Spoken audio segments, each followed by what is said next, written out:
In this video, I'm going to make a modification that I think is worth making to the AR-15 receiver. If you're building or contemplating building an AR style rifle, you probably build it from at least the lower parts kit.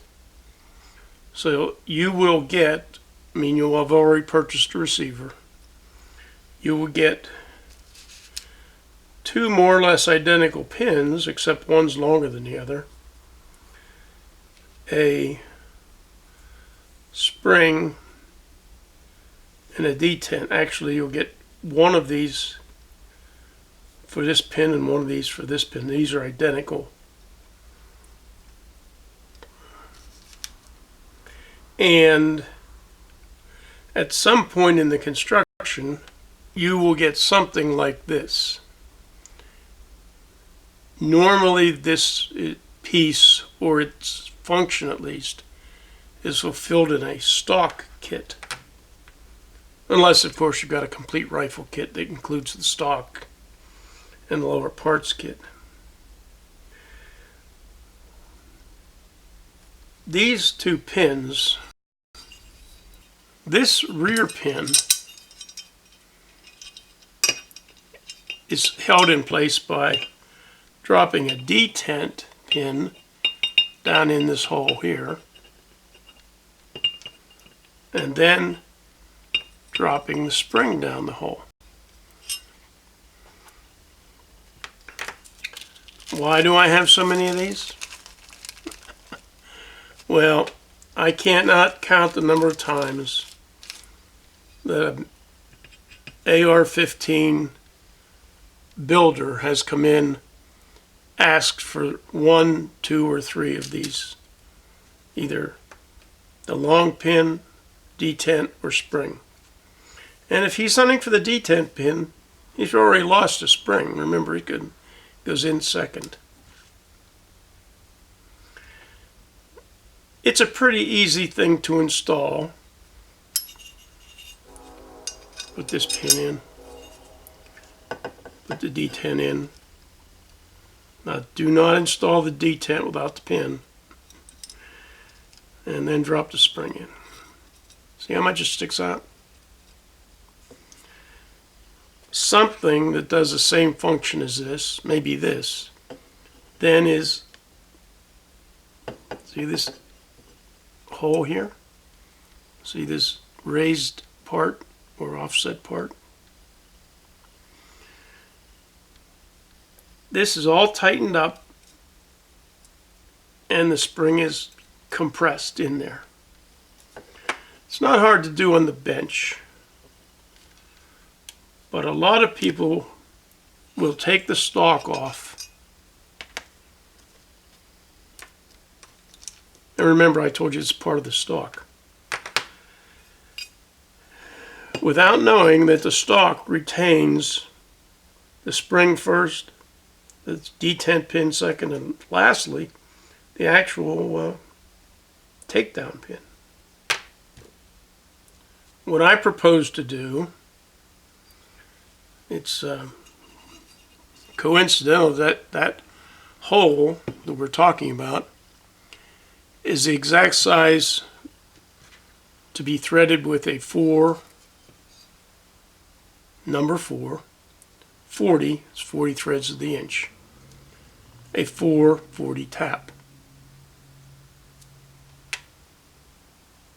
The tap is held with a tap handle.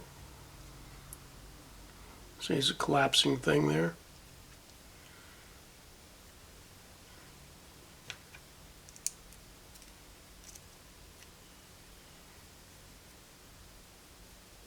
It's held like that. And then a 440, that's a number 4, 40 threads of the inch by 1/8 Allen head screw. That is, it has a recessed Allen hex. They're called a set screw. Is threaded in to the newly threaded hole using a 50 thousandths, a .050 inch Allen wrench, or better,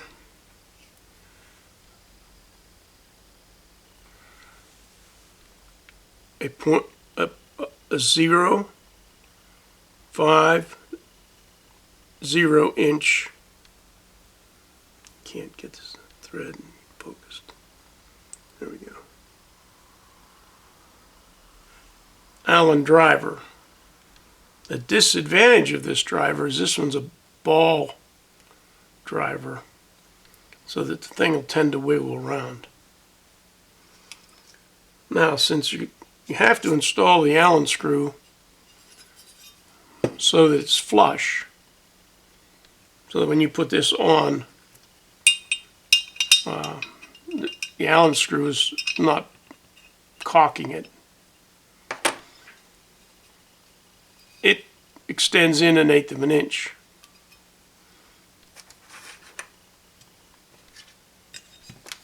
So the spring needs shortened at least this much, and I usually take a little more off. So you need a pair of, I use cheap unmarked Chinese. I don't want to use my $20 or $25 Swiss cutting tools to cut spring steel.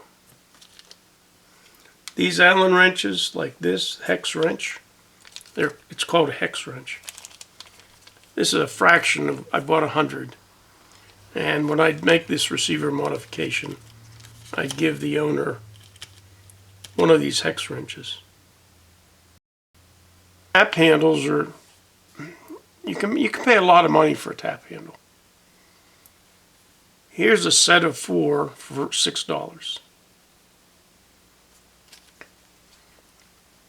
Now they're from this company here, and they have a website. Almost all, if not all, the rest of the stuff on these 2 pages is in their catalog. For some reason, this is not.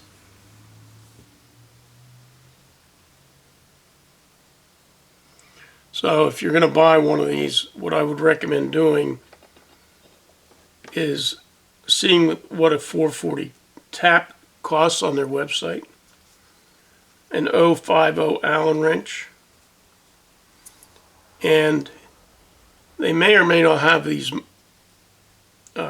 set screws. These are pretty small, but I got these in stainless steel and black steel from a place called monsterbolt.com. And if they consider a number 4 to be a monster, you ought to see what a number 1 looks like. As I said, the driver is a luxury. A ball end driver is actually not beneficial. So let's see what we do here.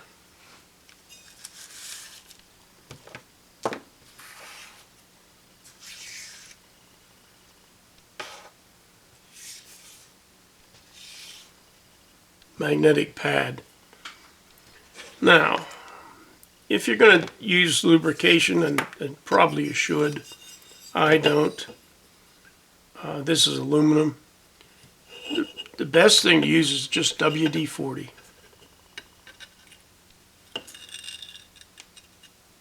And I tap it by hand.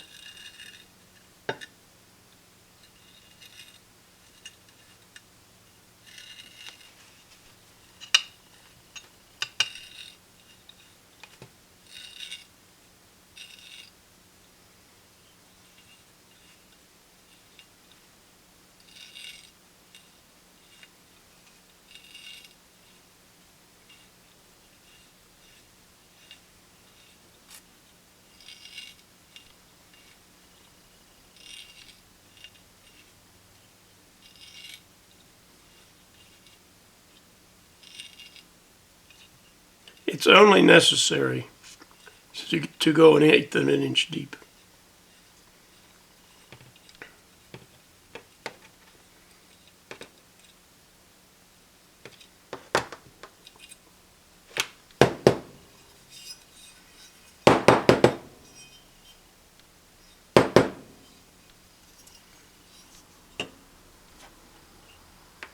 Did anybody see? Oh, I didn't take the little screw out of the bag yet. Now, I should point out that this modification is already made on Aero precision receivers. This is an Anderson receiver. That's what I use. I probably have bought 150 of these, and I've used maybe 50 and sold the rest. I currently have, I think, 10 in inventory. But I can buy 4 of these versus 1 Aero Precision. Now you do not get this little screw with the Aero Precision receiver.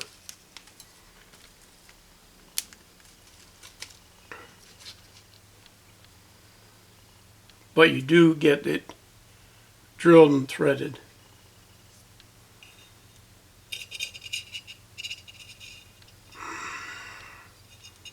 Now we'll test fit it here. See, we'll just put this in. See, old age, shaky hands.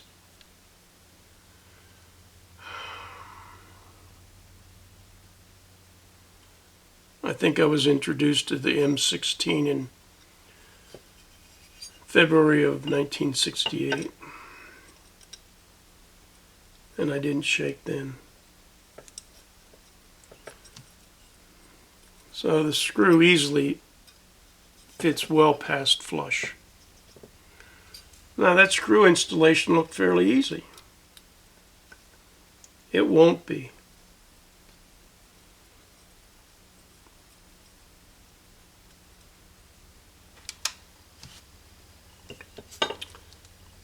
Now, it's necessary to cut the spring off at least enough to make room for that 1/8 inch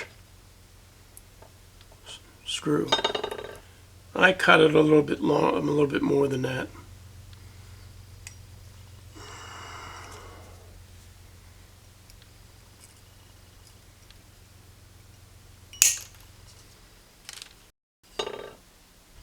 Now we'll proceed to assemble it.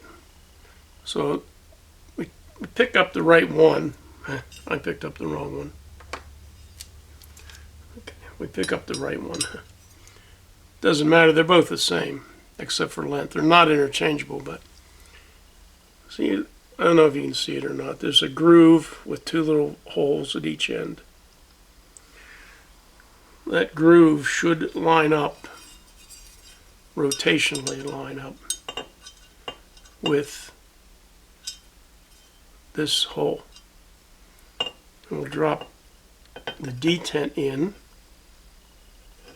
There it goes. I would put the cut side of the spring down.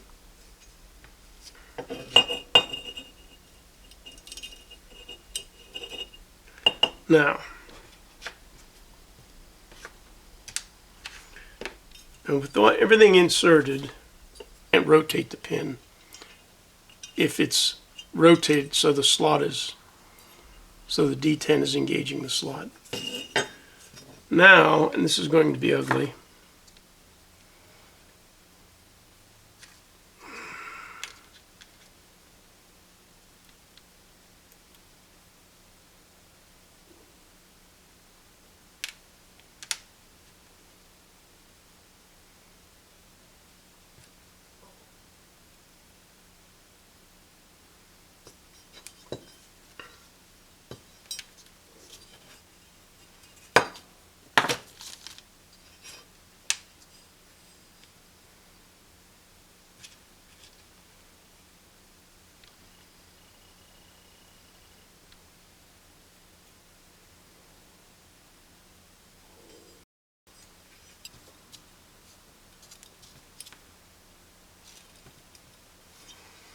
Okay, once it's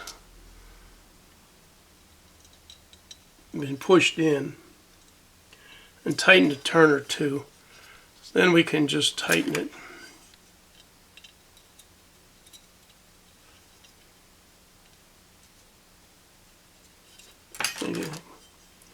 I guess it would help if we tighten it with the right driver. And there we go.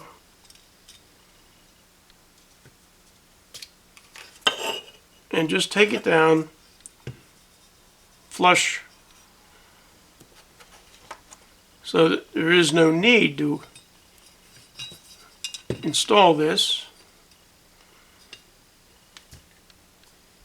or worry about things flying apart when you, in the event you remove this. Say you want to change the stock. If you do thread, install it the way I showed, and you just buy a lower parts kit, you can install all the parts, including this takedown pin, detent, and spring, and take it home or carry it around. You won't have to worry about keeping these things in a little bag or whatever and waiting to install your stock. Aero Precision, and I guess maybe some other expensive, because I don't believe they're any better in quality, expensive receivers do this automatically because they understand the benefit of retaining the whole thing on its own without relying on this. So a 440 tap, a 440 hex wrench, a 440 by 1/8 inch set screw, stainless or black. And of course you can use this, this, or this, and this over and over and over. If you're worried about breaking off a tap, see how the diameter of the cutting edges of this are very small compared to this? So before this breaks, this will break. I do not do this, but a lot of guys do. They'll take a grinder or a Dremel tool and they'll put a groove the whole way around here to create a groove, a thin spot. And they make it as thin as this or maybe a little bit thinner. It's sort of like a shear pin on a machine or a fuse or circuit breaker on a electric circuit. It breaks before any damage is done. Well, I hope you enjoyed this little video. Give me a thumbs up. It makes a lot of difference to the way YouTube handles videos. In fact, you should, unless you really hate the video, you should just click on there while you're watching it. The video producers would really appreciate it if everybody gave them a thumbs up. Thank you for watching.